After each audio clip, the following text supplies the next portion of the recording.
আসসালামু আলাইকুম আরহামতুল্লাহি ওবারাকাতুহু। আলহামদুলিল্লাহ ওয়াসসালাতু ওয়াসসালামু আলা রসুলিল্লাহ সাল্লাল্লাহু আলাইহি ওয়াসাল্লাম ওয়া আলা আলিহি ওয়া আসহাবিহি আজমাইন। সম্মানিত ভাই বোন, প্যান ভিশন টিভির বরকতময় আয়োজন তিলাওয়াত শেখার সহজ উপায় অনুষ্ঠান থেকে আপনাদের সকলকে আন্তরিক মোবারকবাদ জানাচ্ছি। আল্লাহ রব্বুল আলমিনের কোরআন তিলাওয়াত করতে পারাটা নিঃসন্দেহে মানব জীবনের সৌভাগ্যের একটি উন্নততর সোপান। আশা করি আপনারা সেই জায়গাটিতেই নিজেদেরকে তুলে ধরে আল্লাহর প্রকৃত বান্দা হিসাবে আল্লাহর সামনে পেশ করার জন্য ব্রত রয়েছেন। আজ আমরা কোরআনুল কারীমের সূরা লাহাব থেকে তিলাওয়াত শিখতে চাই ইনশাআল্লাহ। কোরআনুল কারীমের একেবারে শেষ দিকের ছোট ছোট সূরাগুলোর মধ্যে এটা অন্যতম একটি সূরা। 111 নম্বর সূরাটি মক্কায় অবতীর্ণ এবং একটি রুকু আর তাতে রয়েছে 5টি আয়াত। বলতে বলতে ধারাবাহিকভাবে যেভাবে আমরা এর আগে তিলাওয়াত করে আসছি তারই একটি স্নাফ ইতিমধ্যে চলে এসেছে স্ক্রিনে, আমরা দেখতে পাচ্ছি। এখানে আমরা নুক্তা লাগিয়ে পুরো সূরাটিকে সুন্দরভাবে প্রস্তুত করতে চাই। তো এখানে দেখতে পাচ্ছি আমরা যে মূলত স্পেসগুলো রেডি আছে। আমি যেখানে যা বানাতে বলবো আপনারা সেখানে সেই নুক্তা দিয়ে, যেই অক্ষরে নুক্তা নাই সেটা নিয়ে তো আমাদের কোনো টেনশন নাই। যেখানে নুক্তা আছে সেই নুক্তাটা নিচে দেব নাকি উপরে দেব আকৃতির, এবং কত নুক্তা দেব, 1 নুক্তা 2 নুক্তা নাকি 3 নুক্তা। তো প্রথমে আমরা চলে আসছি, প্রথম যেই হরফটা দেখা যাচ্ছে এখানে আমরা তা বানাবো। তা বানাতে হলে কি করতে হবে? ওস্তাদ জি আমাদের উপরে 2 নুক্তা দিতে হবে এই স্পেসটার উপরে। আলহামদুলিল্লাহ আমরা 2 নুক্তা দিয়ে দিলাম। পরে যে স্পেস আছে এখানে বা বানাবো, নিচে 1 নুক্তা দিলেই বা হয়ে যাবে। পরে যে শেষ অক্ষর আছে আমরা দেখতে পাচ্ছি এই শব্দের, এখানে আমরা একটি তা বানাতে চাই, উপরে 2 নুক্তা দিলেই হয়ে যাবে। পাশে যেই স্পেসটুকু এখানে আমরা ইয়া বানাবো। ওস্তাদজি এটা তো বহুবার আপনি বলেছেন, একটি মাত্র অক্ষর যার নিচে 2 নুক্তা, অক্ষরের নাম ইয়া। তো নিচে 2 নুক্তা দিলেই ইয়া হয়ে যাবে। তারপর দাল আছে, আলিফ আছে, আলিফ আছে। তারপরে যেই স্পেসটুকু আমরা দেখতে পাচ্ছি এখানে একটা বা বানাবো। ওস্তাদজি আগের মতোই এখানে নিচে একটা নুক্তা দিতে হবে। তারপর ইয়া আছে, তারপরে লাম, তারপর হা। এই হাটা কিন্তু ছেড়ে দিয়ে, কণ্ঠনালীতে ছেড়ে দিয়ে উচ্চারিত হয়। তারপরে যে স্পেসটুকু আছে এখানে আমরা বা বানাবো, নিচে 1 নুক্তা দিলে বা হবে। তারপর ওয়াও আছে, তারপরে এখানে আমরা তা বানাবো। ওই একেবারে ফার্স্ট যেমন তা বানিয়েছিলাম 2 নুক্তা উপরে দিয়ে, ঠিক সেভাবেই তারপরে হলো বা বানাবো। তো প্রথম আয়াত শেষ, দ্বিতীয় আয়াতে আমরা চলে আসলাম। তারপর ম আছে, তার সাথে আলিফ আছে, অর্থাৎ মিমের সাথে আলিফ আছে, তারপর আলিফ। এই যে আইনটা আছে, আইন গলায় চাপ দিয়ে আমি এটাকে গয়ন বানাতে চাই। ওস্তাদজি আইনের উপরে 1 নুক্তা দিলেই তো গয়ন হয়ে যাবে, ব্যাস উপরে 1 নুক্তা দেন। তারপরে যে স্পেসটুকু আছে এখানে আমরা একটা নুন বানাবো। কি করতে হবে বলুন তো দেখি? ওস্তাদজি উপরে 1 নুক্তা দেব। যদি তা বানাতে বলতাম তাহলে 2 নুক্তা দিতেন। তারপরে যে সা বানাতে বলতাম তাহলে 3 নুক্তা। বাহ, নিচে 1 নুক্তা দিলে বা, আবার এই স্পেসের নিচে 2 নুক্তা দিলেই ইয়া হয়ে যেত। তো 5 in on আমি যে যুক্ত অক্ষরে আপনাদেরকে পড়িয়েছিলাম। এবারে আমরা এখানে নুন বানাতে হলে একটাই নুক্তা দিলাম। এরপরে হচ্ছে ইয়া, এটা আমরা চিনি এটা। এরপরে আইন, এটা তো আছে এখানে। এরপরে যে স্পেসটুকে নুন বানাবো ঠিক একই রকম, উপরে আর একটা নুক্তা দেব। এরপর হা, এটাকে কন্ট্রোলতে ছেড়ে দিয়ে, তারপর মিম, তারপর আলিফ, তারপর লাম, হা, ওয়াও, মিম, আলিফ, কাফ, সিন।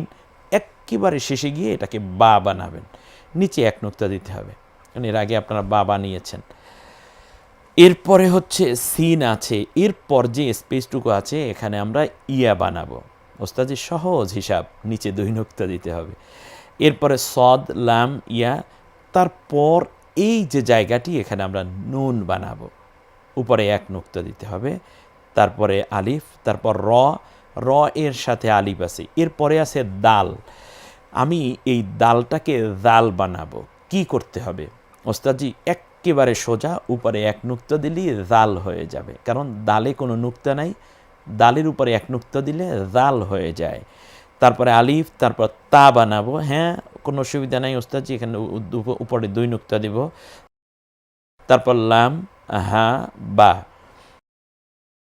এরপরে ওয়াও, আলিফ, মিম, র, আলিফ, এই জায়গাটিতে আমি তা বানাবো। ওস্তাদজি খুব সহজ, কারণ উপরে 2 নুক্তা দেব, তারপরে হা। এই যে ছোট্ট একটা তোয়ার মতো দেখতে পাচ্ছেন, এটা কিন্তু থামার একটা জায়গা। যেমন আমরা দাড়ি, কমা, ক্লোন, সেমিক্লোন, ড্যাশ, উদ্ধার কমা ইত্যাদি যেভাবে আমাদের থাকে না, ঠিক ওই বিরাম চিহ্ন আরবিতে এরকম। এখানে আমরা থামতে পারবো অথবা পারবো না, দুইটাই বৈধ আছে এখানে। এরপরে হা, তারপর মিম, আলিফ, লাম, ও, এরপরে আছে গোল হা। এই হাটাকে আমরা এখন তা বানাতে হবে। কি করতে হবে? ওস্তাদজি উপরে 2 নুক্তা দেব, তাহলে এই হাটা তা হয়ে যায়। এরপর আলিফ, লাম, হা, ত, বা। শেষবারেরটাকে বা বানান তো একটুখানি, বা ওস্তাদজি নিচে 1 নুক্তা দিলে বা হয়ে যাবে। এরপরে যে স্পেসটুকু আছে, এখানে আমি ফা বানাবো। উপরে 1 নুক্তা দিলেই ফা হয়ে যাবে, ফা এর সাথে ইয়া আছে। এই ফাটাকে কিন্তু আমরা আরও একটা হরফ বানাতে পারি, সেটার নাম হলো কফ, কারণ উপরে 2 নুক্তা দিলেই কফ হয়ে যেত। এরপরে ফাই থাকবে এখানে, ফা এর সাথে ইয়া থাকবে। এই ইয়ার এভাবে লিখলে আর নিচে 2 নুক্তা দিতে হয় না। তারপরে যে অক্ষরটা আছে, এটা হা আছে, হা, হা, এই হাটা কণ্ঠনালীতে চাপ দিয়ে হা। আমি হাটাকে জিম বানাতে চাই, কি করতে হবে? ওস্তাদজি একেবারে সোজা, নিচে 1 নুক্তা দিলে জিম।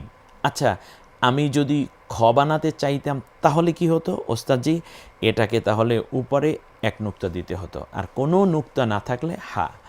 তো হা, জিম, খ আমরা যদি 3 in 1 পড়েছিলাম প্যাকেজ আকারে।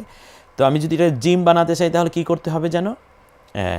ওস্তাদজি নিচে 1 নুক্তা দিতে হবে। এরপর যে স্পেসটুকু আছে, এখানে আমরা ইয়া বানাবো। চমৎকার, ইয়া হয়ে গেল নিচে 2 নুক্তা দিয়ে। তারপর দাল, হা, আলিফ, এরপর হা। এই হাটা গলায় চাপ দিয়ে, বারবার এই কথাটা আমি বলেছি, আপনাদেরও মনে আছে।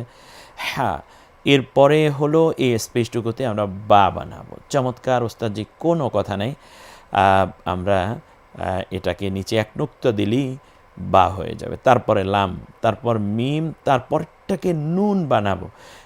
আকৃতিগুলো এরকম যে যখন যেটাকে যা বানানো দরকার, এর বাইরে অন্য কিছু ওই আকৃতিতে নুক্তা এমনিতে দিলেই হয়ে যাবে না, বরং আকৃতিটা প্রথমে আইডেন্টিফাই করা, তারপরে কাঙ্ক্ষিত নুক্তা দেয়া। তো যাই হোক, আমরা এখানে নুন বানাতে হলে কী করতে হবে? ওস্তাদজি উপরে 1 নুক্তা দিতে হবে, তার মিম, সিন, দাল, বাস হয়ে গেল। আলহামদুলিল্লাহ, আমরা প্রথম ধাপের কাজ কিন্তু শেষ করে ফেলেছি। অর্থাৎ আমরা এখন হরফ তৈরি করতে পারি, আলহামদুলিল্লাহ। এই যে মজবুতি, এটা কিন্তু একটা বিশাল ব্যাপার।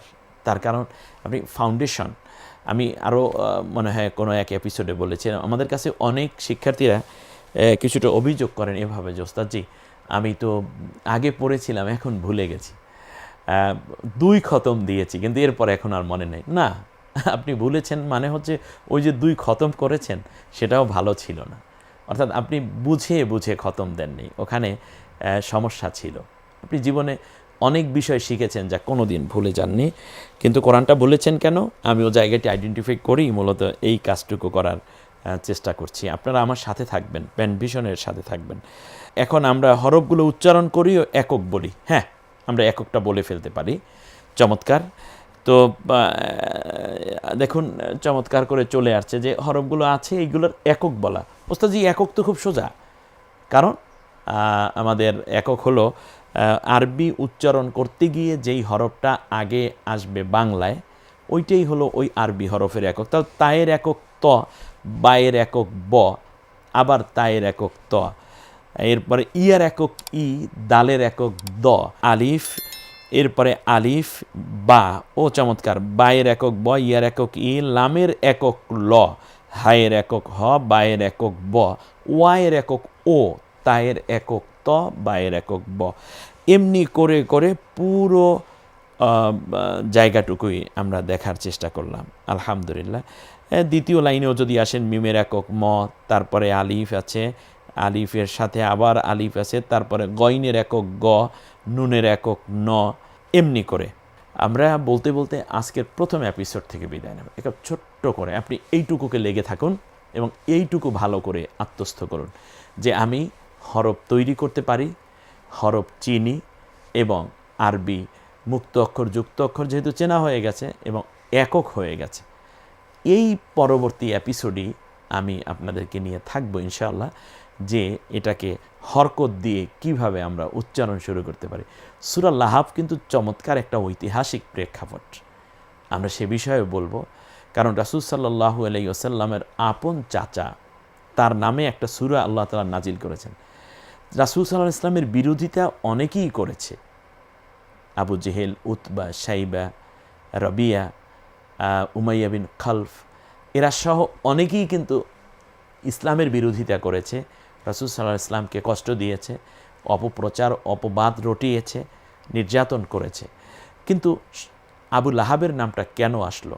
এবং আবি লাহাবি আল্লাহ তাআলা সরাসরি বলছেন আবু লাহাবের দুইও হাত ধ্বংস হয়ে যাক, এমনকি তার অর্জিত সম্পদ এবং যত অর্জন তার জীবনে তাও ধ্বংস হয়ে যাক, এমনকি তার স্ত্রী উম্মে জামিলাকে কেন্দ্র করে আল্লাহ তাআলা বলছেন ওয়ামরাআতুহু হাম্মালাতাল হাতাব।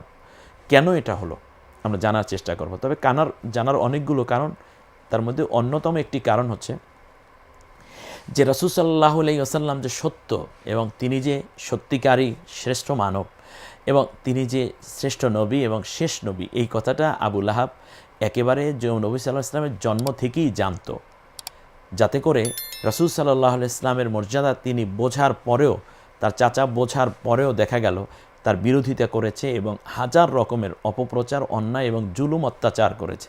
এই জন্য ঘর থেকে যেহেতু বিরোধিতাটা হয়েছে, এই জন্য ঘরের লোকটিকে বুঝিয়ে দিয়েছেন আল্লাহ তাআলা যে এইভাবে জেনে শুনে নিজের সন্তানের মতো যাকে লালন করলে তার উপর তুমি অত্যাচার করেছ, তুমি জ্ঞান পাপী, অতএব বেঁচে থাকার কোনো অধিকার আমি আল্লাহ তোমাকে আর দিচ্ছি না। এটাই ছিল মূল কাজ।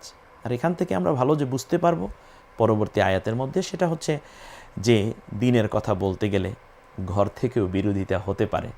তাই বলে কোরআন শিক্ষা, কোরআনের কথা বলা, কোরআনের পথে চলার কাজকে একটুও থামিয়ে দেয়া যাবে না, বরং দুর্বার গতিতে এগিয়ে যেতে হবে, যেমনটা রাসূল সাল্লাল্লাহু আলাইহি ওয়াসাল্লামও করেছেন।